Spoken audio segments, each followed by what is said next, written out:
சிலை வழிபாடு நிலை வழிபாடு அல்ல. இது இயேசு கிறிஸ்துவுக்குள் பிரியமான என் சகோதர சகோதரிகளே, இந்த நிமிட நட்சத்திரக்கு இயேசுவின் நாமத்தில் நான் உங்களை அன்போடு அழைக்கிறேன். சிலை வழிபாடு நிலை வழிபாடு அல்ல. சிலை வழிபாட்டை கடவுள் அருவருக்கிறார். சிலை வழிபாட்டை கடவுள் வெறுக்கிறார். சிலை வழிபாட்டை கடவுள் கண்டிக்கிறார். சிலை வழிபாடு செய்வர்களை கடவுள் தண்டிக்கிறார். நாம் உணர்ந்து கொள்ள வேண்டும். அது கடவுளுடைய பார்வையை மிகவும் அருவருப்புக்குரியது. பாவங்களிலே பிரதான பாவமாக ஆண்டவர் பார்க்கிறார்.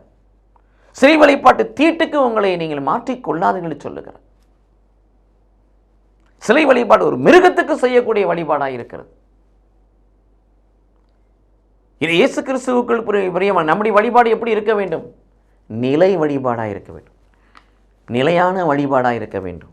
ரோமர் 12:1-2 வாசிப்பது போல, ஆண்டவரின் இரக்கத்தை முன்னிட்டு நான் உங்களை வேண்டிக் கொள்கிறேன், நீங்கள் உங்கள் உடலை கடவுளுக்கு வந்த பரிசுத்த பலியாக உயிருள்ள பலியாக ஒப்புக் கொடுங்கள்.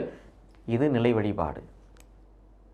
யோவான் நற்செய்தி 4:21-24 வாசிக்கிறோம். காலம் வருகிறது, வந்தே விட்டது, கடவுளுடைய மையடியார்கள் கடவுளை ஆவியிலும் உண்மையிலும் தொழுது கூறார்கள்.